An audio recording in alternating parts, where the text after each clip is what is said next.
6, we rode on horses made of sticks. He wore black and I wore white. He would always win the fight. Bang, bang, he shot me down. Bang, bang, I hit the ground. Bang, bang, that awful sound. Bang, bang, my baby shot me down.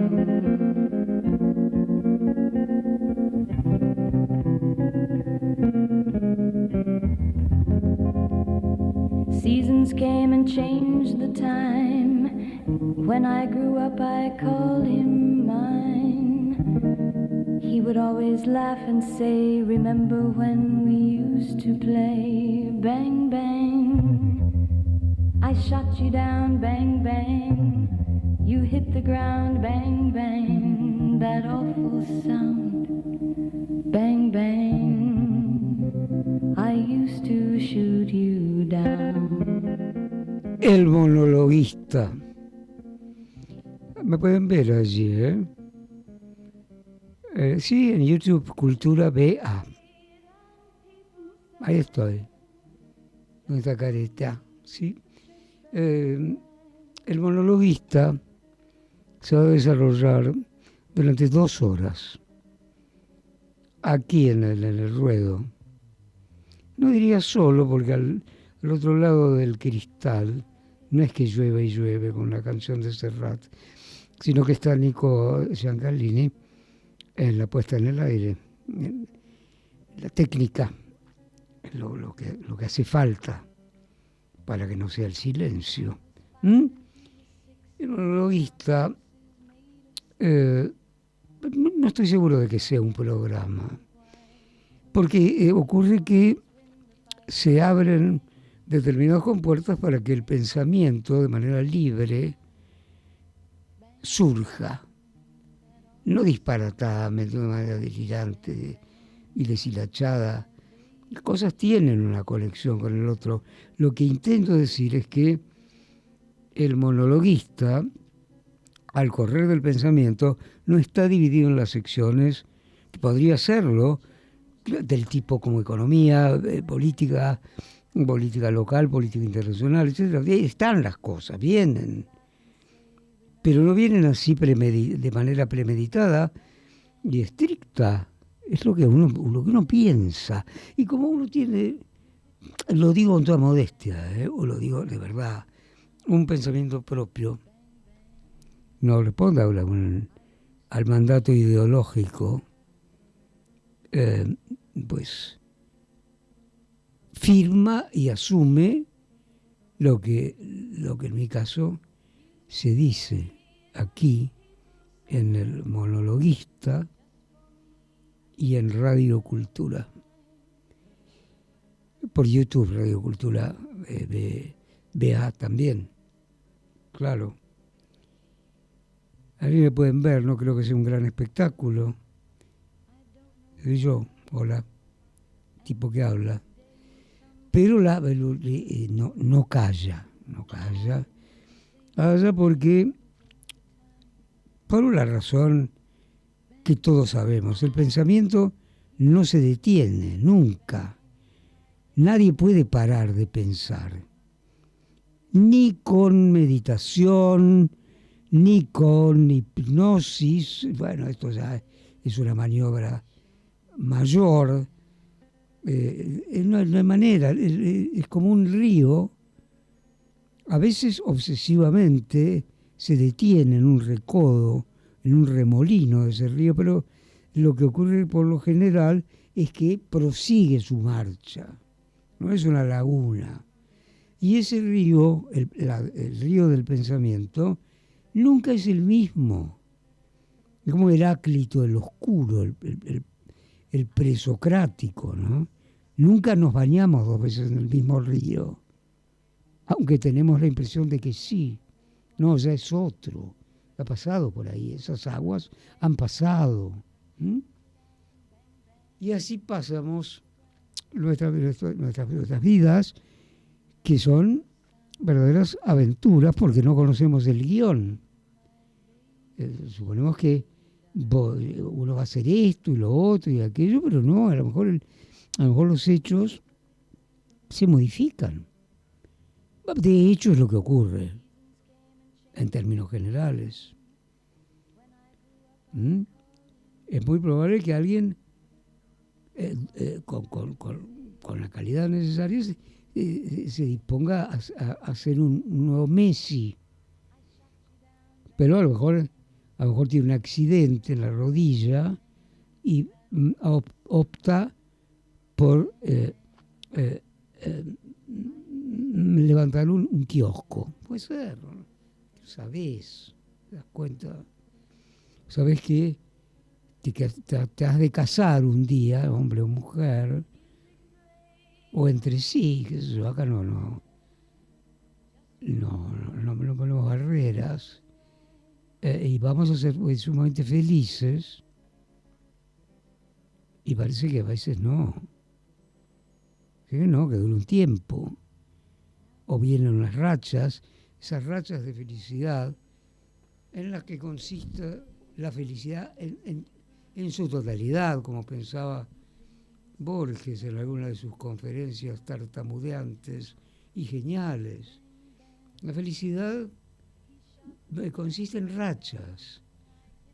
Alguien está solo en la esquina y de pronto te asalta una brisa de felicidad que no sabes de dónde viene. Llega y te sentís bien y seguís camino. La felicidad no se puede definir. No se puede definir.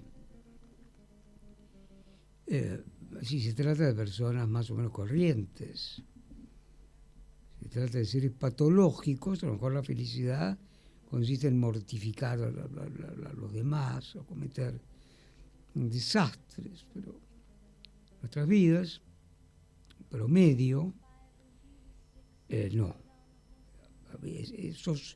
Afortunadamente somos asaltados por rachas de felicidad de vez en cuando. Y con esto cargas el tanque. Cargas el tanque.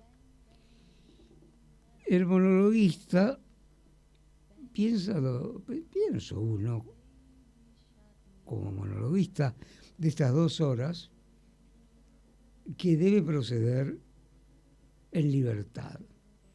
No puede venir a aportar un mensaje determinado bajo el poncho. No. La materia prima es la libertad. No podemos aceptar por una carpeta de si esto y esto otro, pues porque nos conviene. No nos conviene nada, porque el monologuista es solitario. Es un personaje solitario, es un lobo solitario o una hormiga solitaria. Ninguno de los lobos ni las hormigas son solitarias, son gregarias, forman comunidades, pero quiero decir, es una manera de decir, ¿sí? ¿Te das cuenta? Y a lo largo de estas semanas, y sin duda, como contenido de las que habrán de venir, se está desarrollando como si fuera en cadena nacional de radio y televisión, ¿se acuerdan? El terrible escándalo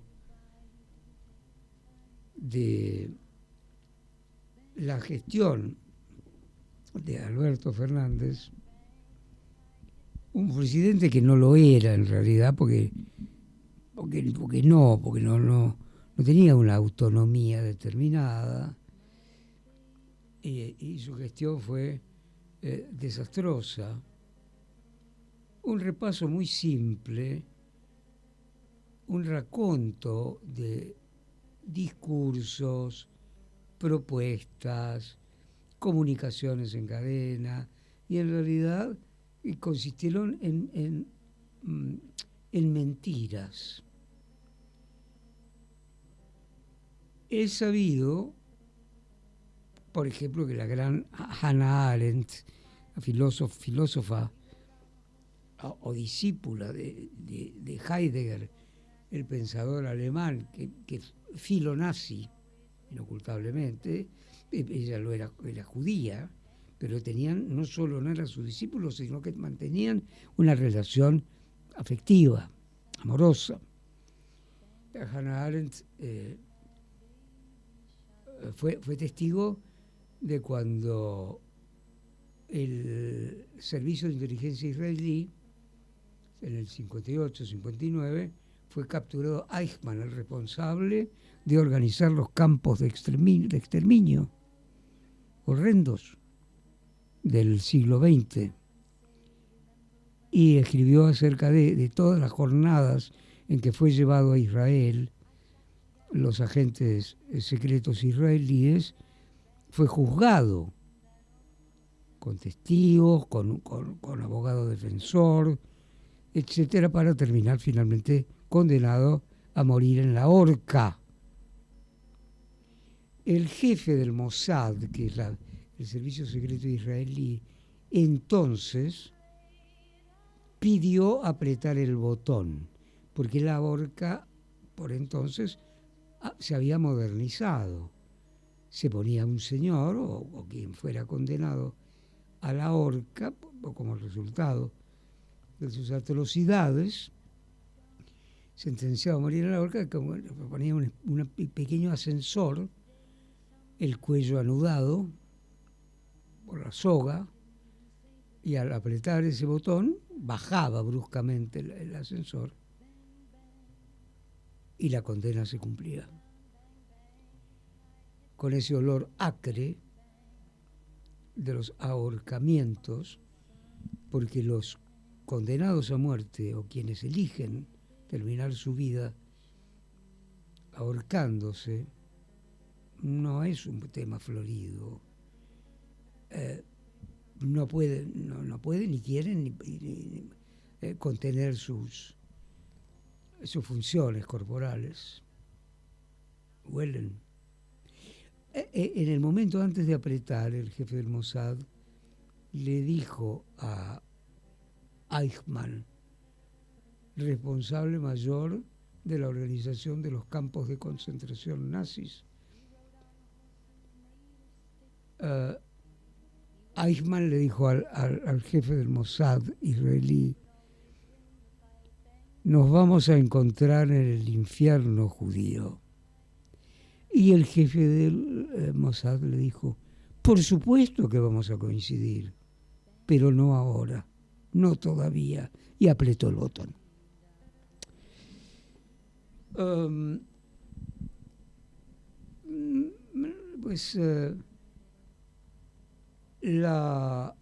El regreso al tema cada vez más imperioso, más repetido, más revelador, más tremendo acerca de lo que ocurrió con Fabiola Yáñez y el presidente Fernández. Uno de los rasgos esenciales es la mentira de Alberto Fernández, quien es evidente, es un mentiroso patológico. Todo lo que ha dicho es mentira, en la intimidad y públicamente. Y cuando escribió Hannah Arendt en el juicio de Eichmann hace instantes, escribió un libro, La banalidad del mal, el mal como intrascendencia, porque Eichmann dijo: ¿Yo qué culpa tengo de haber matado a 6 millones de personas, a matarlos de hambre, a tiros, con gases de cámaras? A mí me lo ordenaron, yo soy un integrante de las SS. Hice mi trabajo. La banalidad del mal. El mal también puede ser un trabajo, ¿eh? Claro. Durante muchos años, en Francia, por elegir algo, Monsieur de París, el señor de París, era el verdugo, el que obraba con la guillotina antes de cancelar la pena de muerte en Francia, no hace mucho. Su nombre y apellido era reservado, pero era un profesional, era integrante de una familia de verdugos. El padre había sido verdugo, el abuelo también, se ponía una máscara de cuero y hacía funcionar la guillotina. El mal como oficio, como banal, hasta cierto punto, porque era un trabajo contratado, remunerado, que tenía que cumplir. Yo no sé si lo habrá hecho con un cierto regusto siniestro, no sé. Es imposible saberlo. Pero tampoco le habría repugnado, sino habría renunciado, ¿no? Hace un poco de frío aquí, les aseguro, ¿eh? Vamos a abrir una puerta para que entre, perdón, un vientito reparador. En el estudio donde iniciamos, el monologuista estaba mejor, pero nos trasladamos a esto que es más amplio, pero con menos calefacción. No es ningún drama, pero es mejor estar abrigado cuando el día es áspero. El monologuista, sí, es Alberto y es Fabiola. A propósito de Fernández, la mentira. En su libro La banalidad del mal, escrito por Hannah Arendt, asegura en un tramo que si se miente mucho, por sistema y públicamente, termina por confundirse la verdad con la mentira. Y la mentira empieza a parecer verdad. Era el sistema de Goebbels, el ministro de propaganda de Hitler. Y lo dijo, una mentira repetida 1000 veces se convierte en una verdad. Los demás creen que es verdad, porque lo decimos muchas veces, mentimos mucho, y que tanto que se transforma en una metamorfosis verdadera, la mentira, la banalidad del mal. Mentir mucho para que los demás no sepan qué es cierto y qué es mentira. Y eso pasaba también en una escala menor y despreciable, sí, con Alberto Fernández. Alberto Fernández, hace 48 horas, se reveló una conversación por teléfono larguísimo entre Cristina y Alberto Fernández, que ejercía como presidente, donde textualmente le dice la expresidente a la ahora expresidente Fernández: pero Alberto, no lleves tantas minas a la quinta. Esto es un puterío. Esto no te lo digo por vos, porque nos va a caer sobre nosotros. ¿Esto te das cuenta? Pará, viejo. ¿Qué es esto? No podés. Es la quinta presidencial, no lo podés llenar de gatos esto. ¿Qué significa? Acabala. Pero no pudo poner un límite porque se embriagó con el poder y porque ya era una porquería total. Entonces hay una erótica del poder.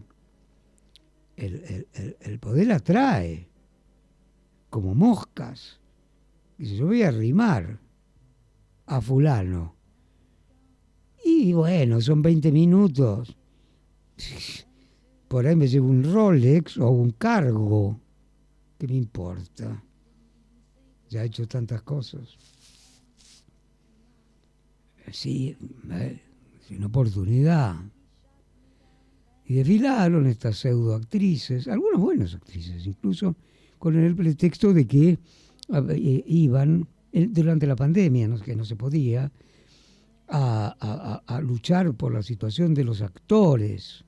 Todos esos inventos, mentiras constantes y permanentes, encubiertas por el intendente de la quinta, es decir, aquel que provee que las cosas funcionen, la luz, cosas, la comida. La comida fue algo pantagruélica. Compraban, por ejemplo, 500 kilos de queso Emmental, 350 kilos de salmón,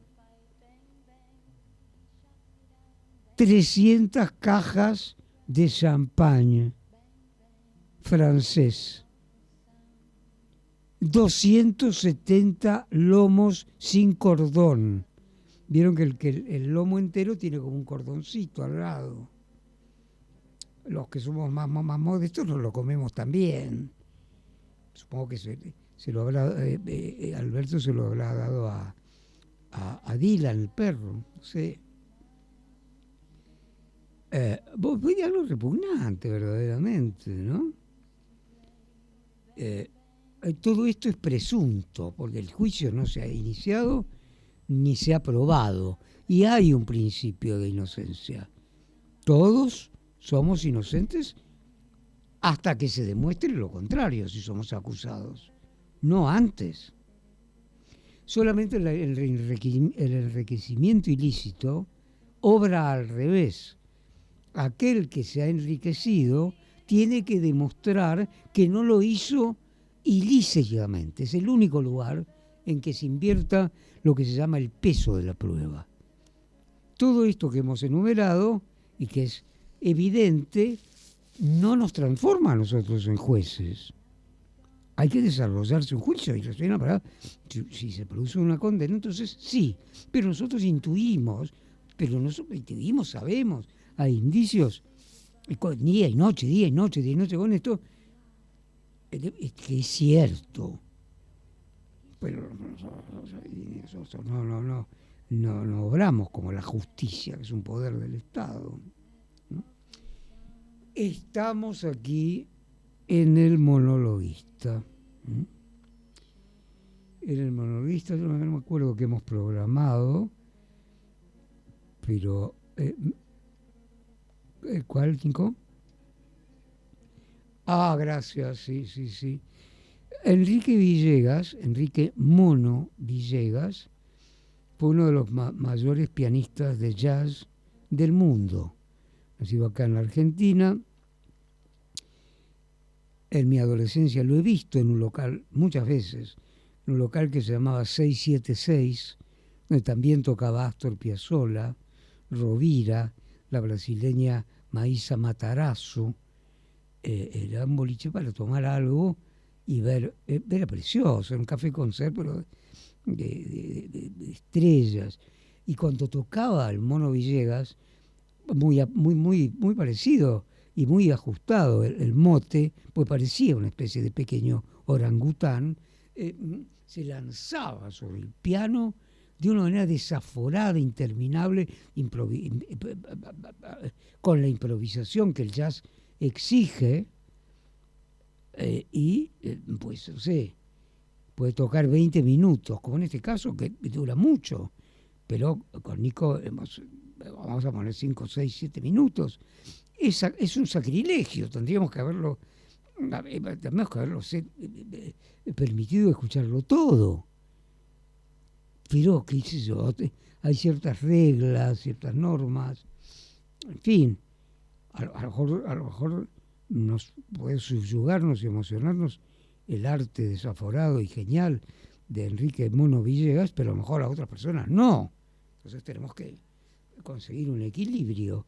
No, nuestro gusto y nuestro capricho no es la ley.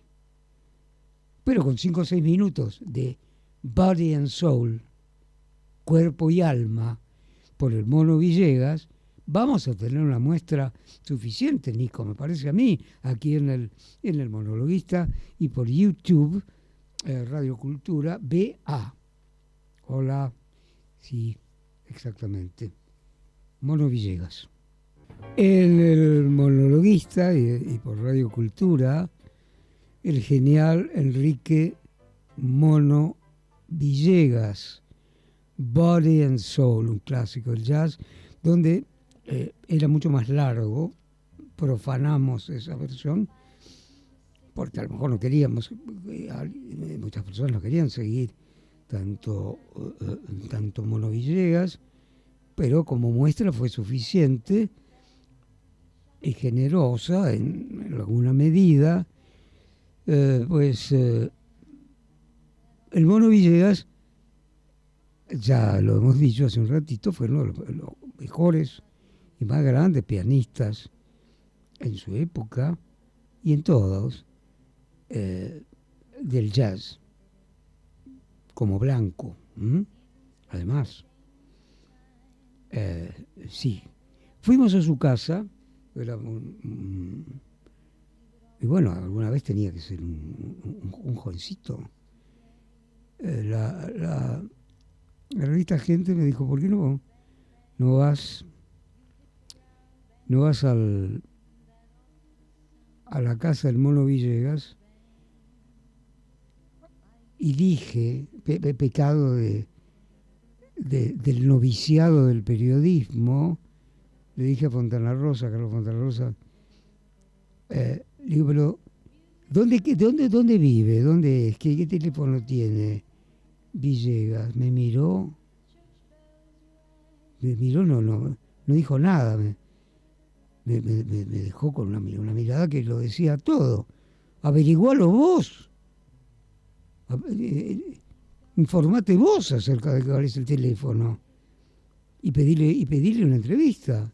¿Qué quieres que te lo diga yo? No, eso no va por un camino equivocado. Y fuimos a la casa, fui con un fotógrafo a la casa de Mono Villegas. Había una cama en un departamento, en una zona bonita, residencial de la ciudad de Buenos Aires, en un pequeño departamento, al piano, una cama, una catrera, se diría en el idioma tanguero, muy, muy mezquina, pequeña, y todo lleno de libros, todo, no en una biblioteca. En una biblioteca sí, pero eran tantos que ocupaban prácticamente todo el departamento, incluido la tapa del piano. Para tocarlo sacaba y abría la tapa, pero si no tenía lugar. Leía constantemente, y como muchos lectores, la felicidad de leer es muy grande cuando ocurre, no es obligatorio, no quieren tirar lo ya leído, pero de alguna manera los atesora. Y allí estaba. Casi no podía respirar, casi no podía moverse uno en el departamento de Enrique Mono Villegas, a quienes hemos escuchado en el clásico Body and Soul, de un modo absolutamente formidable.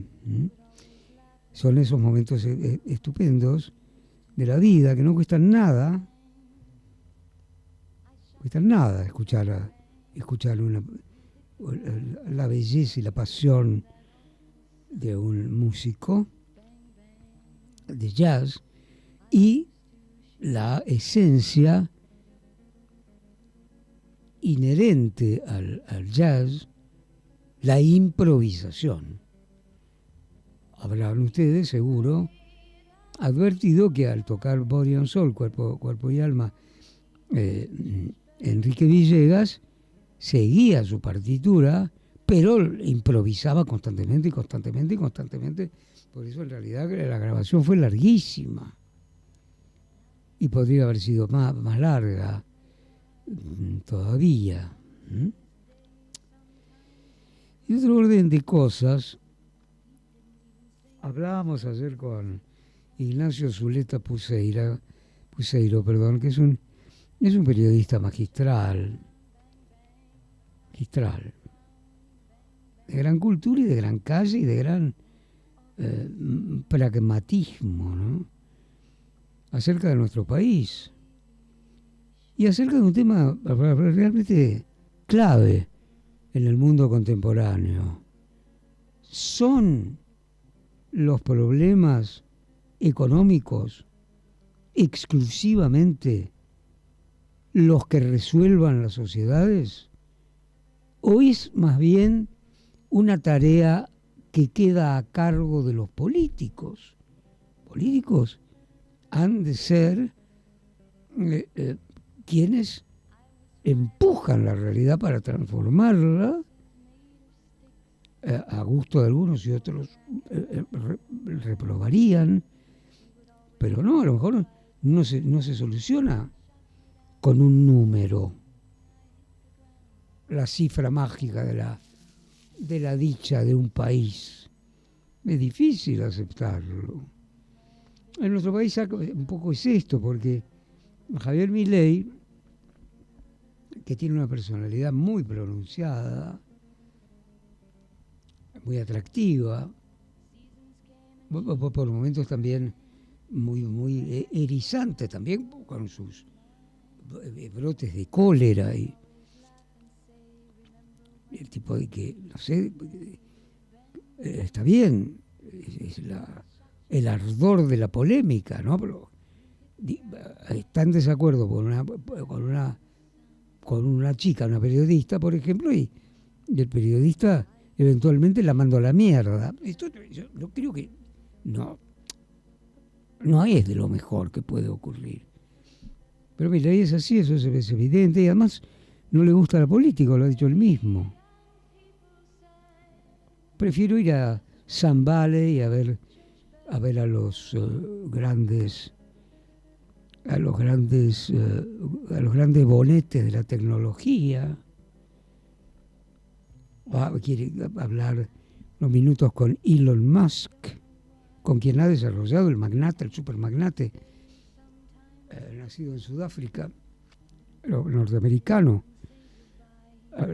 quien fabrica los automóviles Tesla eléctricos y también todo su proyecto espacial, sus naves espaciales y satélites que constantemente están destinados a cambiar no solo la Tierra, sino también el espacio. Eso, si hay algo ambicioso en el mundo es esto.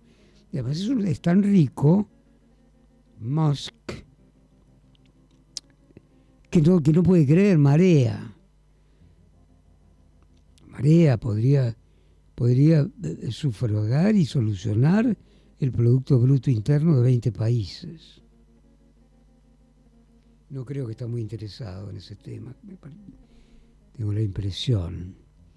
Pero sí vemos que al presidente Milei sí que entiende de economía, y le irrita terriblemente a quienes ignoran los laberintos de la economía política, que finalmente es una opción política, es el anarcoliberalismo, su especialidad y su ardor, pero también hay otras zonas de propuestas alrededor de la economía y la política, pero aquello de solucionar los problemas fundamentalmente a partir de la economía, de dos o tres sujetos esenciales de la economía, no pasa solamente en nuestro país o en el gobierno de nuestro país, pasa en muchos lugares del mundo contemporáneo.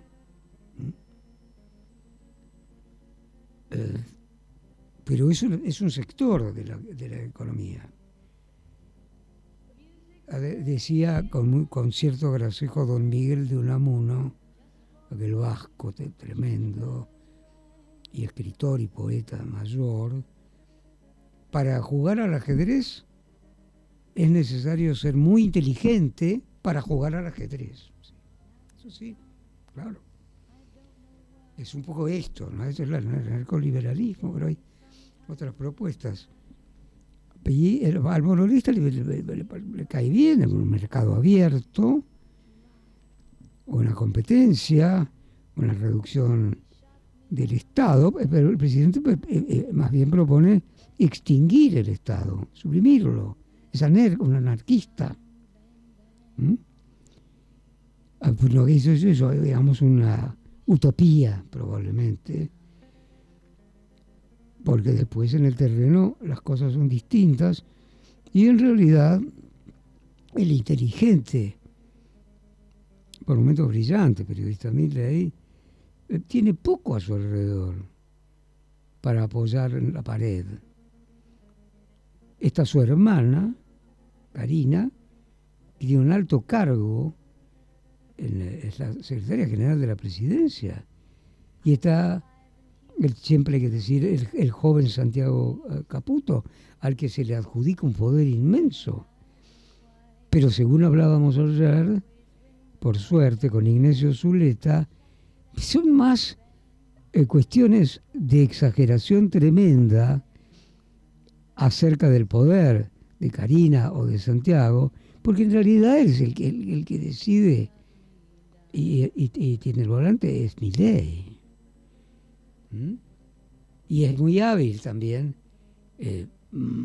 difuminar el poder como si se entendiera también como que hay también varios polos dentro del gobierno y dentro de otras jerarquías importantes y eficaces, pero en realidad es Milei, es el que tiene la batuta aquí.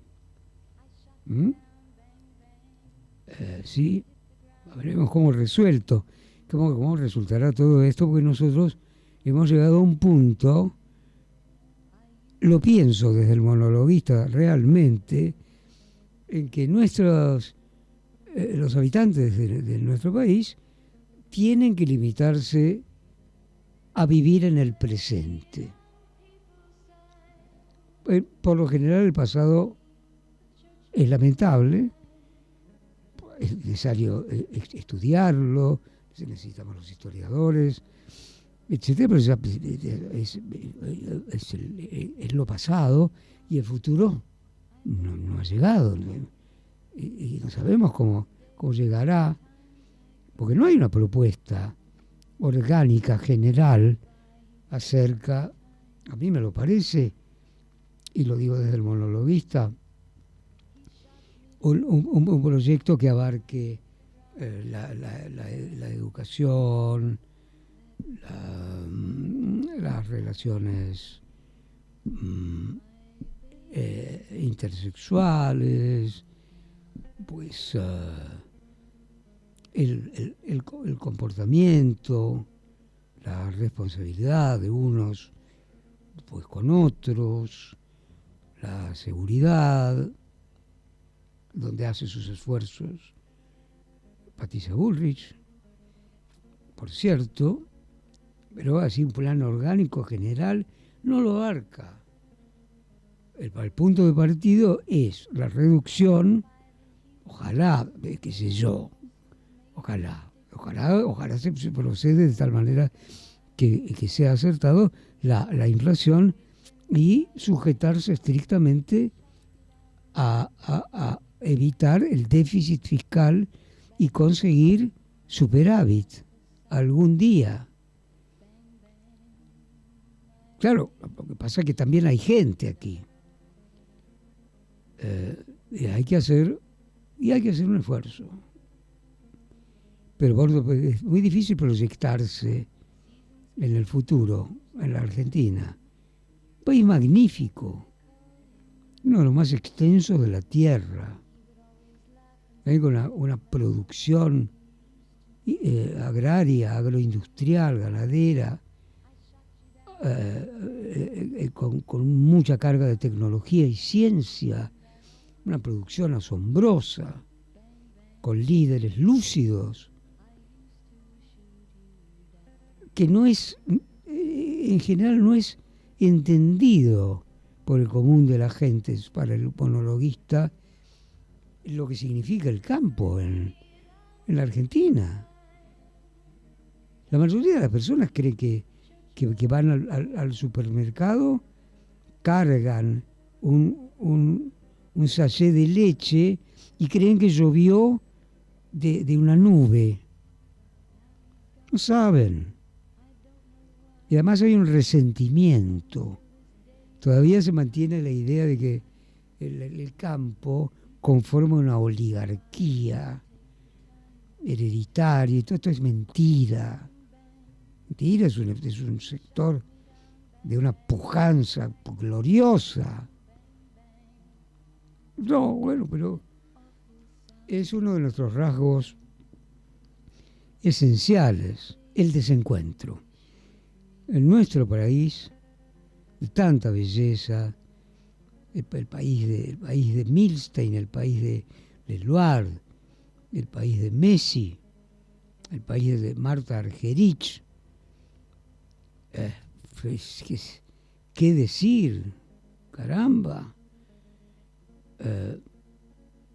No sé, el país de Borges, el país de tanta inteligente y de tan poca gente. Está prácticamente deshabitada la Argentina en relación con su territorio.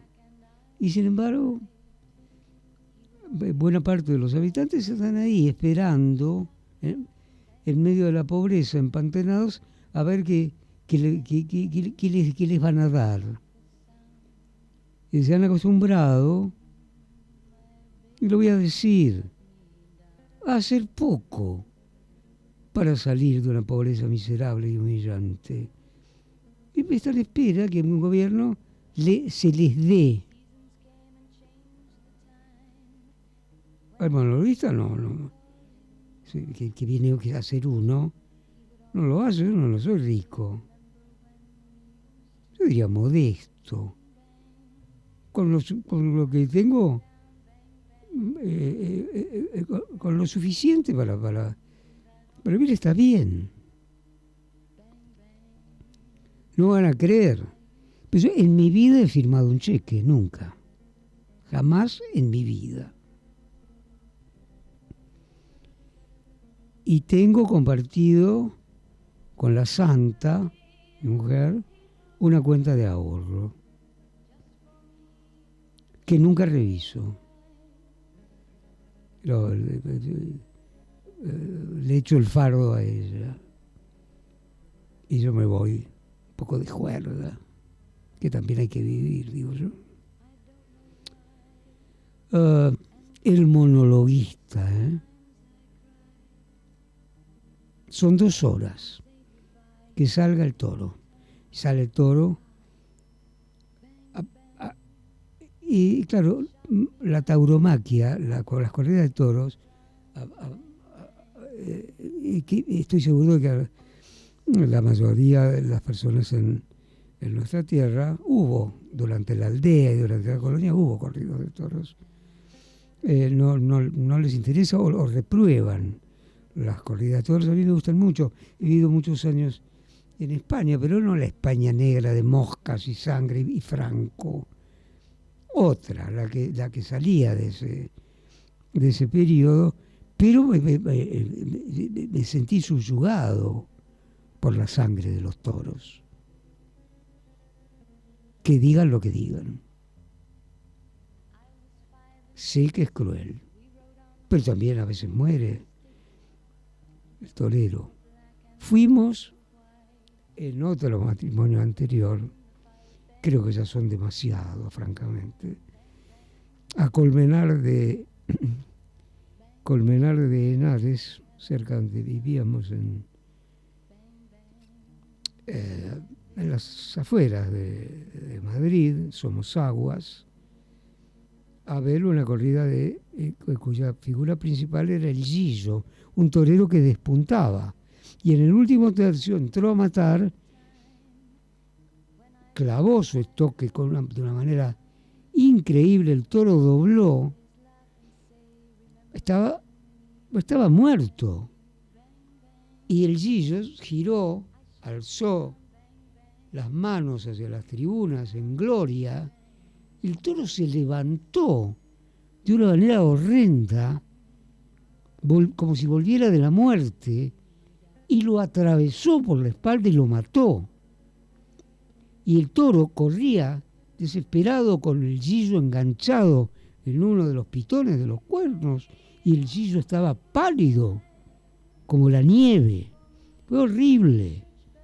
Y de todos modos, de vez en cuando me pongo en la computadora a ver un poco de corridas de toros. Nadie es perfecto. Nadie. Es el monologuista. En un ratito vamos a tomar aliento y continuamos. Misia. Ese momento de Armando Manzanero murió hace días atrás. Misia era portuguesa, era una cantante fundamentalmente en sus inicios de fado. Una gran cantante. La vislumbraba en el mismo bar al que concurríamos. En España, si hay algo, son bares. Hay 5 por cuadra. Es como una cuestión cultural. Estaba Misia allí, pequeña, y ha cantado maravillosamente bien. Me da una pena tremenda que haya muerto Misia, esta gran cantante, y esta canción impresionante. Ese momento, acá en el monologuista, que continúa.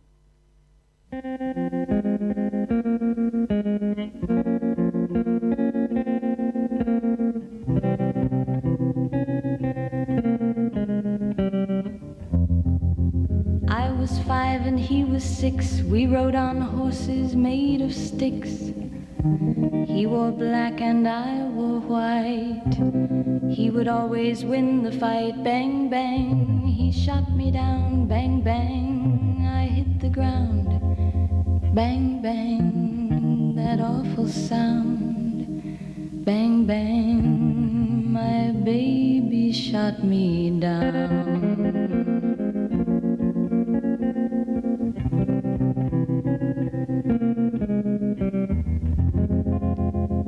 Seasons came and changed the time.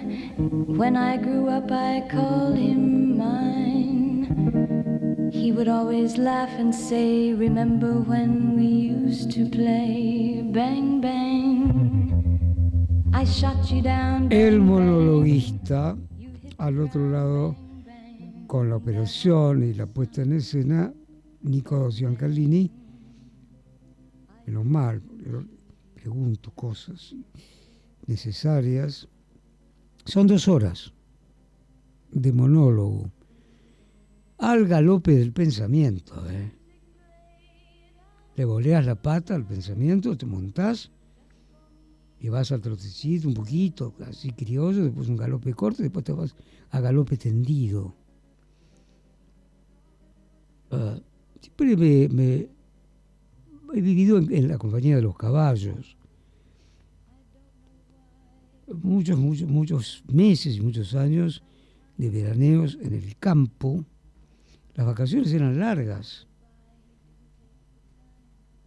Cuando el monologuista, es decir, uno, era un chico, eran 3 meses, a veces más. Recuerdo el año de la polio en el siglo pasado, la epidemia de poliomielitis, que fue terrible, hasta que se encontró las vacunas primero de Salk y la subsiguiente, que simplemente se resolvía con una gotita, la Sabin, en un terrón de azúcar, y te quedabas protegido, inmunizado contra la poliomielitis que causaba estragos en los miembros inferiores, podía provocar cosas gravísimas, aún más. Ese año nos quedamos con mi hermano en el campo y fuimos al colegio, a 5 kilómetros de nuestro campo familiar. Un chacrón grande, muy lindo. Al padre le gustaba tener las cosas lindas, pero no vivía de eso, ni importaba. Era como rotar, como subdividir los potreros. Le gustaba, le divertía, era de él, venía de allí, antes de convertirse en lo que fuera posteriormente, como un hombre de negocios. Un gran jugador, mi viejo era un gran jugador. Si no, un gran jugador no es algo, pues, no es un elogio, quiero decir. Jugaba. y nos quedábamos 3 meses. Ese año, el año de la polio, nos quedamos, y hace unos 3 o 4 hemos vuelto para filmar la película Un tal Mario, que dirigió y se presentó en el Bafisi, el Festival de Cine Independiente, dirigida por mi hija Mariana. Fue exhibida con beneplácito. Se va a dar en adelante también en el Museo de Arte Latinoamericano, en Gomón probablemente, en Montevideo, en un pequeño festival de independiente también en Málaga. Es un documental sobre uno. Yo no la veo porque no me gusta escucharme, ni leerme, ni... No es que tenga una fobia. Me parece que ya está. Cuando una cosa ya está, ya está. No puedo hacer un museo de mí mismo porque no da la categoría, doctora. Además, ¿por qué? Ya fuiste. Y además he hecho muchísimas cosas. Guiones, pues, ghostwriters, es decir, escritores fantasmas para otros a los que le podían vender muy bien, pero ya estaba harto de escribirlo por sí mismos. La miraban, revisaban un poco y firmaban. Bien, es un trabajo. Muchas cosas. Y ese año, desde el campito nuestro, tan bonito, hasta el pueblo llamado Moctezuma, en el oeste de la provincia de Buenos Aires, muy cercano a Peguajó, y ya asomándose sobre la pampa, había una escuela, y hay aún, una escuela preciosa, la escuela primaria más bonita que puedas encontrar. Era preciosa, es preciosa. Íbamos a caballo, así nomás, con un cuerito, con un mandil, de un saltito, hop, arriba, y al galopito corto, o al paso, de vez en cuando llegábamos a caballo, atábamos en los postes de la escuela los cabrestos. Bueno, ya sé que se dice cabestros, pero no en el campo, para que no se fueran los caballitos. Y estudiamos ese año con unas maestras encantadoras, simpáticas, las chicas divinas, agradables. Imagínate que con una sola escuela, en un pueblo pequeño del oeste arenoso de la Argentina, no hay uno para chicos y otro para chicas, como podría ser antaño. Van todos los chicos del pueblo. Muy divertido, era muy divertido, porque hacemos de todo. Imagínate, los chicos a veces son crueles. Nosotros teníamos provistos nuestros aires de aire comprimido y nos entreteníamos mucho, cruelmente, por cierto, inútilmente, bajando los balines cuanto se presentara. Y nos parecía una diversión. Eso le pasa a todos los chicos que viven un poco por las afueras, y tiene su aire comprimido, ¿no?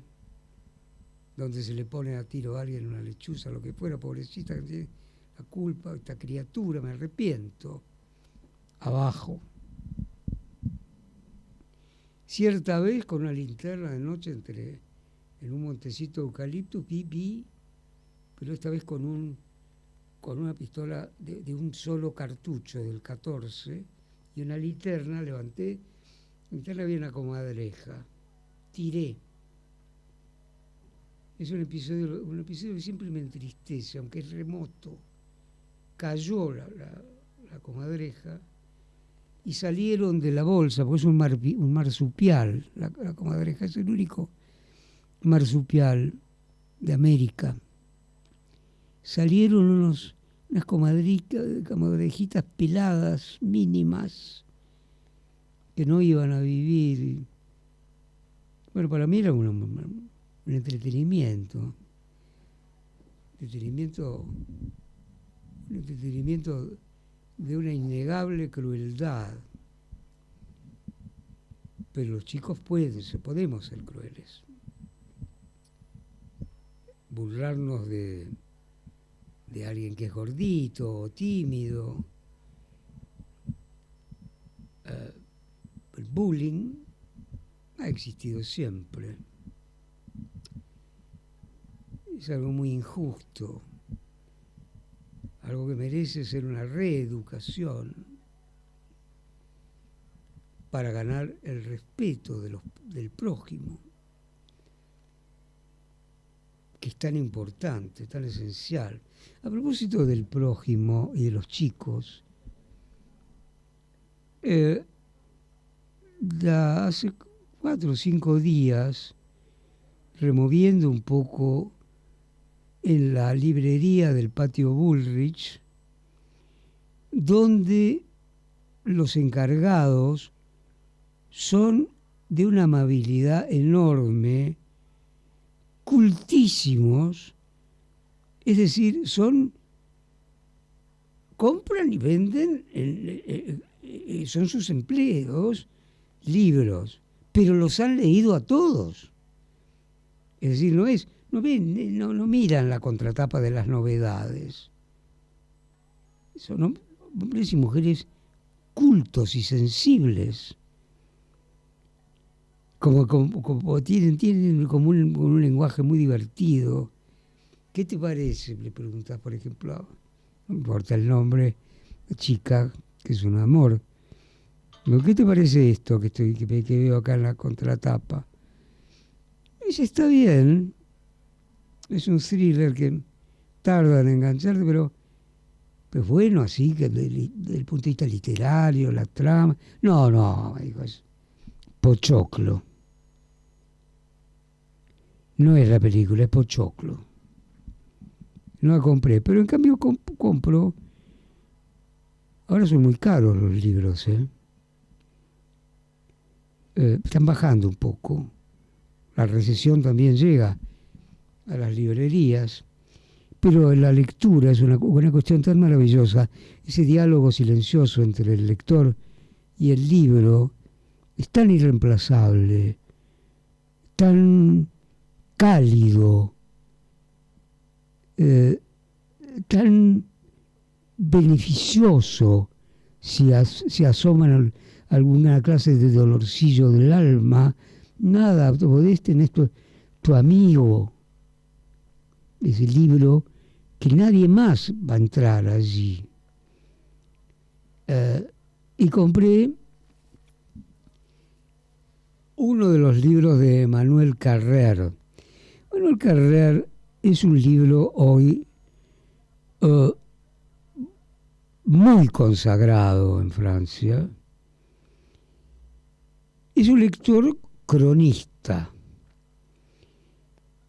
Es decir, apenas novelado, narra episodios de la realidad, generalmente muy duros, como en el caso en que compré este libro breve, El adversario, como título, de Emmanuel Carrère. Es la historia de un hombre que desde niño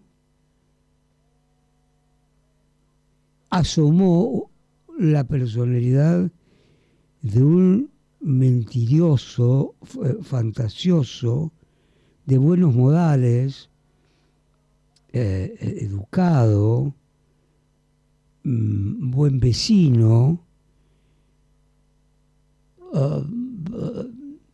incapaz de agresión ni de nada altisonante. Ese hombre, durante 18 años, libro real, caso real, el de Carrère, El adversario, se casó con una chica del pequeño pueblo de un lugar, de uno de los lugares muy fríos y boscosos de Francia, una chica que no quería mucho casarse, pero ella era tan amable y decía adorarla, y se casó con Florence, su mujer, el señor Jean-Claude Roman, que es el verdadero y real protagonista de esta historia. Se casó y tuvieron 2 hijos, niño y una niña, con las cuales era un padre encantador, afectuoso. Claro, de vez en cuando se ausentaba, porque a lo largo de 18 años él había creado una vida inventada. Todos creían que era un distinguido médico y que integraba uno de los departamentos de la Organización Mundial de la Salud y que asistía a diversos congresos científicos. Se las arreglaba como para que si en una reunión o en una comida hubiera otros médicos, hacerse el distraído, cambiar de tema, salir. Nunca lo reveló, inventaba estar gravemente enfermo. Y poco a poco decía ser atendido por esta enfermedad amenazante, por un gran especialista, el mayor de Francia, pero que no. Luego se enteraron de que Chevenot se llamaba, no atendía pacientes, era un investigador, un estudioso, un descubridor de terapéuticas en la lucha contra la enfermedad. Y poco a poco empezó a resquebrajarse la vida paralela de 18 años, en los que era miembro del colegio de los niños, tenía un coche magnífico, se sabe cómo, probablemente entraba en zonas vinculadas con el tráfico de armas o de lo que fuera, o ambulaba solo por el bosque para volver y contar un invento de un día fatigoso y demás, que ese no había sido pariente jamás de aquel médico que, por otro lado, insisto, no atendía pacientes, era un investigador de laboratorio, que por supuesto miraba enfermos, etcétera, pero no pedía una consulta. No era su trabajo, no era otra función, era otra escala. Y así tantas veces, las reuniones como confiaba tanto, era un hombre tan confiable, tan amable, tan grato, algunos de sus allegados al señor Román y narrado por el adversario, el libro terrible de Emmanuel Carrère, le confiaban sus ahorros, sus inversiones, sin ningún papel, sin ninguna nota, sin ninguna cuenta, sin ningún número. Y se los quedaba para él. Hasta que en algún momento algunos empezaron a impacientarse. Una chica con la que tenía una aventura,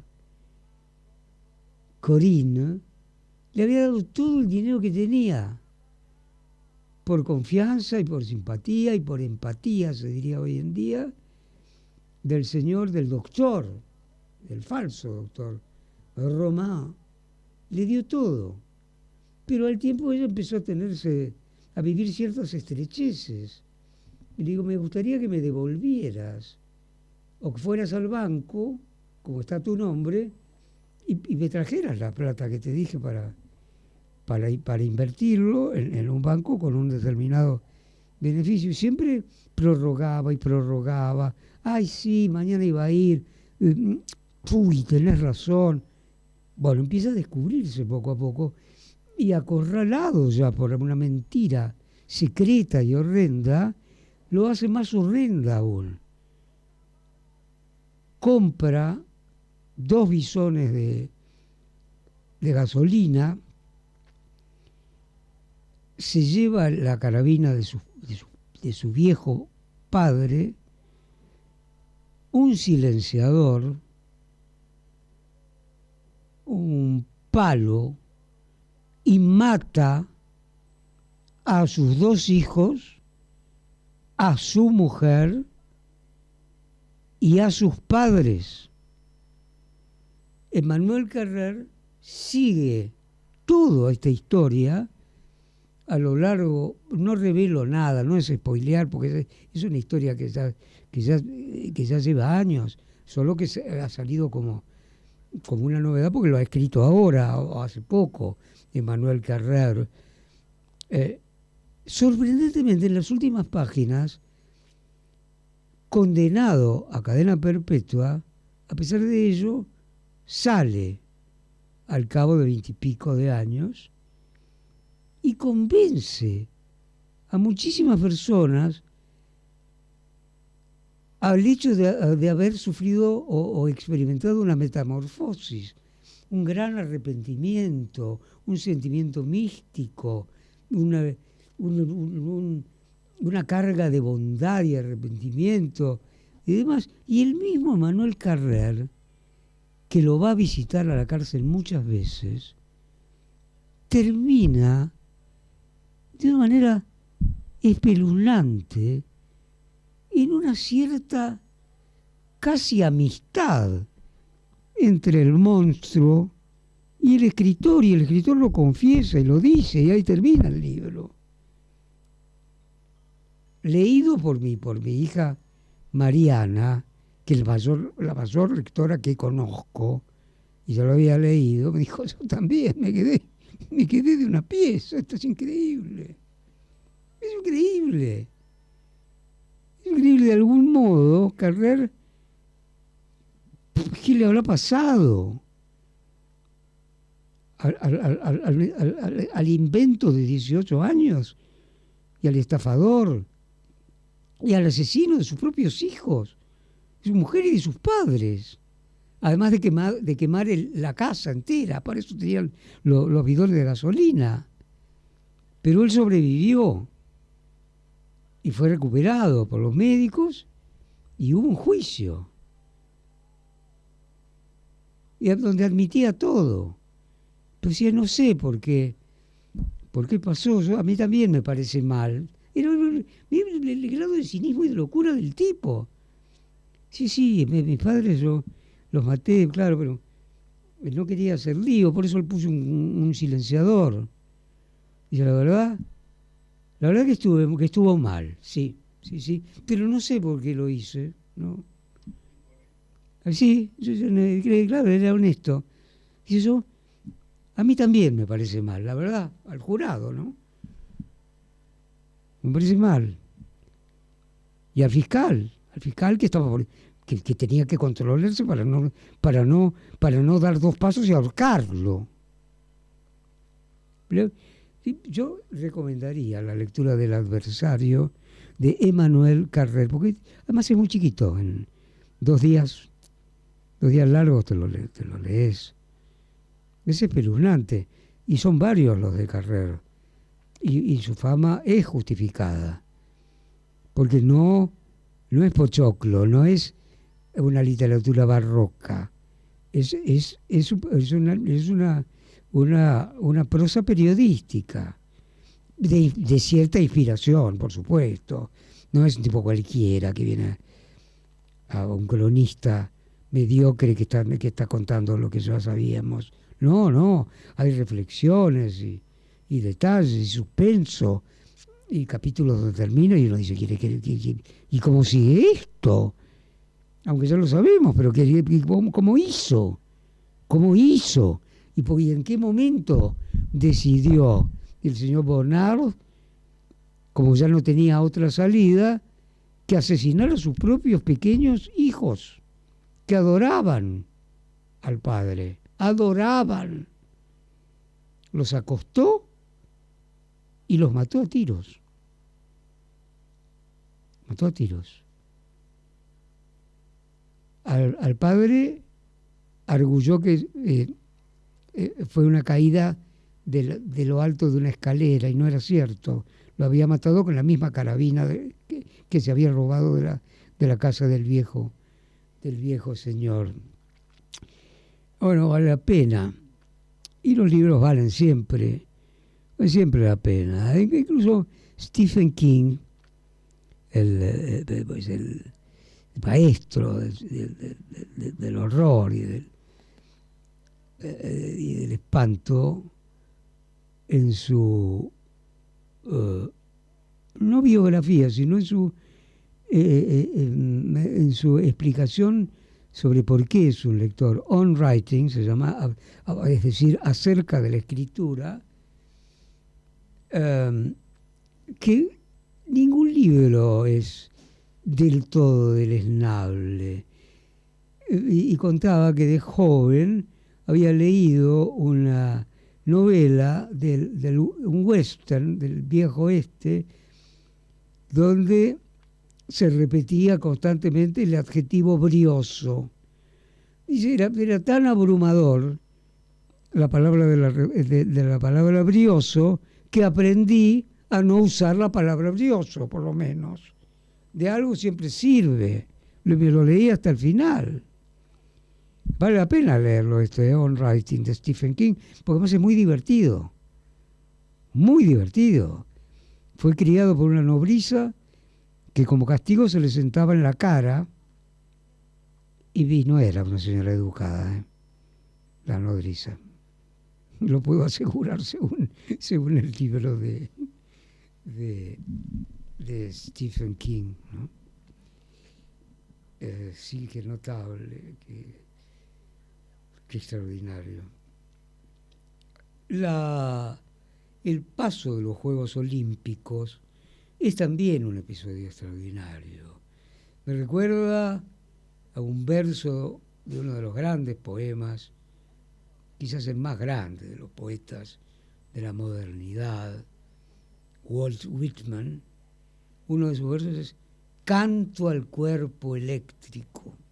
Esa es la canción del cuerpo en las Olimpiadas de todo el mundo, reunidos en un lugar del cuerpo y de la mente, pero sobre todo es el canto del cuerpo, la canción, el poema y la política, que nunca deja de meter la nariz, porque el medallero más importante fueron de oro. Se dividieron en partes iguales entre China y los Estados Unidos, sus adversarios principales. Porque quiero advertir que ganare en las elecciones de los Estados Unidos Kamala Harris, quien ya no solo está en las encuestas con Donald Trump, sino 4 puntos por delante, desde que Biden renunciare, y ya no estaba en condiciones de ser el presidente de los Estados Unidos, pero Kamala Harris está muy calificada y Trump tiene muchos defectos y muchas condenas y muchos procesos, y ya lo ha alcanzado, al menos en las encuestas, a Kamala Harris. Quiero decir, los Juegos Olímpicos también influyeron en un hecho determinante. Gane quien ganare en los Estados Unidos, a la Argentina le importará un pepino. No es importante para la política exterior la Argentina ni la región latinoamericana en su totalidad. Se considera más bien una causa perdida. Intervinieron, sí, porque era una carta brava, y era la carta de caer bajo la órbita soviética en el patio de atrás de los Estados Unidos, toda la América Latina, y Kissinger intervino abiertamente y contó con la colaboración delirante de los de las fuerzas irregulares, guerrilleros y terroristas, que nunca podrían haber ganado frente a un ejército organizado y demás, que por otro lado habían adoptado, como en la guerra de Argelia, la tortura, el tormento y las desapariciones. O sea, olvídense de ningún beneficio con respecto a los Estados Unidos, se tratare de Kamala Harris o de Donald Trump. No hay pelota, eso no funciona.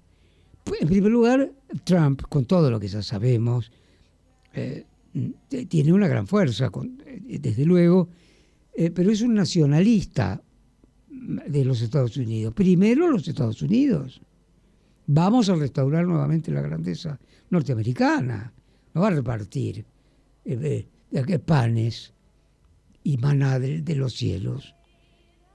Y Kamala Harris tampoco, porque la política exterior va a imponerse más bien un enfrentamiento con China, fundamentalmente, porque es el número privilegiado. Oiga, el señor Cincalini, ponga un poco de música, porque ya deben estar aburridísimos y hartos del monologuista. Tenga un poco de piedad, por favor. Aquí en el monologuista y en Radio Cultura, junto a Nico Ciancalini en la técnica y en la puesta en el aire, Horacio Molina. Unos minutos en el monologuista para Horacio. La muerte de Horacio Molina me ensombreció mucho. Fue uno de mis mejores e íntimos amigos. Cada año, durante nuestra vida en España, que fueron 11 años sin volver nunca a la Argentina, él vivía en París y llegaba todos los días de fin de año desde París a mi casa en el mar catalán. Éramos como hermanos y conocíamos bien nuestra materia, materias de alguna virtud y no pocos defectos, por cierto. Él venía tranquilamente en los últimos años cambiando de coche porque se acompañaba por Alice Peugeot, que era la presidenta de la compañía Peugeot de coches. Entonces tenía un carnetito, dejaba uno en cualquier concesionario y se llevaba otro. Una mujer muy guapa, bastante mayor que Horacio, sereno y tranquilo. Creo que en sus sueños ligeramente indecentes, Horacio supuso que en algún momento engordase sus ahorros con Alice Peugeot, y ese amor que era verdadero, y venían los dos a casa cada año. Pero Alice tenía varios hijos y no miraban con buenos ojos a este argentino buen mozo y cautivante que cantaba tan bien. O sea que nada, hombre, nada es nada. Luego se volvió a Buenos Aires. Nos conocimos cuando Horacio, hija de un médico, estaba casado probablemente con la mujer más mona de la Argentina en los tiempos modernos, con Chunchuna Villafañe. Chunchuna Villafañe era impresionante. Es.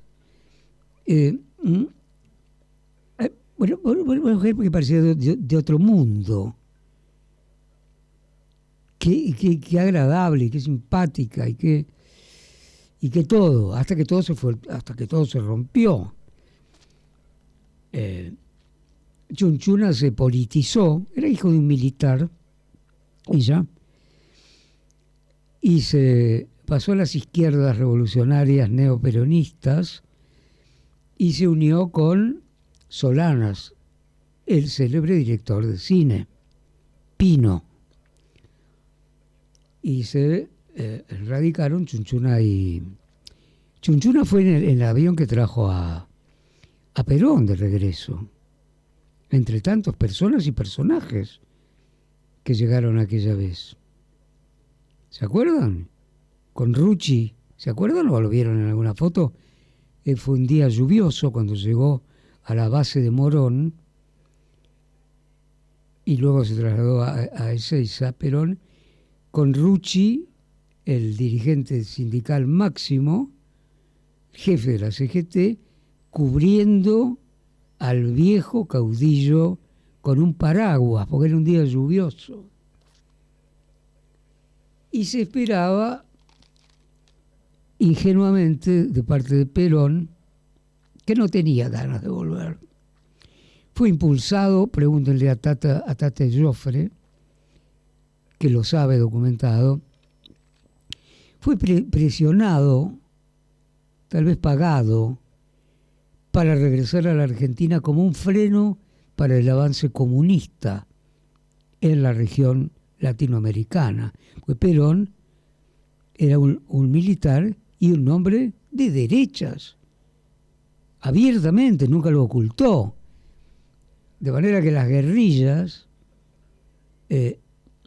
trabajaban sangrientamente sobre un invento que se iba a convertir en una especie de Cuba. Y nada, creo que a Perón no le espantaba menos que Cuba para el destino de la Argentina y el suyo propio, donde ya estaba muy enfermo y harto. Y donde ya dio la venia, innegablemente, para proceder con la AAA, matar gente de manera terrible. Bien, Horacio Molina y Chunchuna, que se volvió por entonces revolucionaria, peronista, ella suponía que de izquierdas. Es un fenómeno muy propio de nuestra tierra. Ocurrió. Y ocurrió. Pero que fue la mujer más bonita que yo haya conocido. Y la verdad es que tuve la suerte de no ser del miope en este orden. Puedo asegurarlo. Pero Horacio hacía esas cosas humanas. Vivía naturalmente en Congreso con Chunchuna Villafañe, pero ligaba con la chica que venía a limpiar, por ejemplo.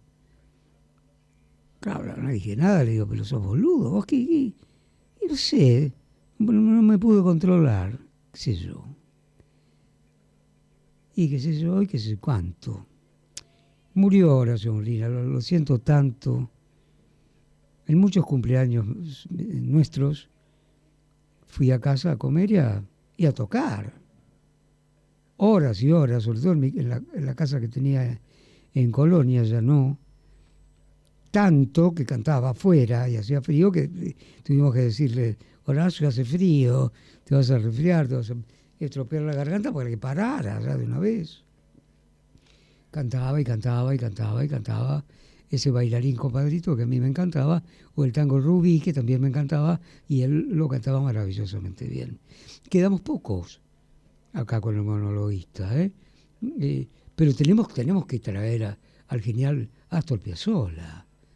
Astor Piazzolla es una honra para el arte, para el tango, para lo que transformó a partir del tango, y para la música en general, para el arte, por su personalidad y por su genio. Con él nos vamos a ir.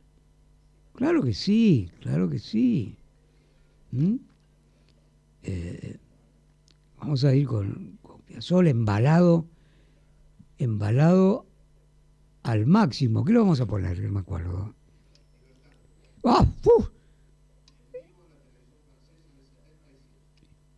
Gracias, Nico.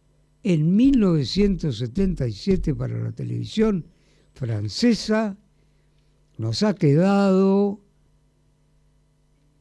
Libertango, escrito y tocado por el genial Astor Piazzolla. Pásenlo lo mejor posible.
El inmenso Astor Piazzolla en vivo en 1977 para la televisión francesa y su quinteto para la historia.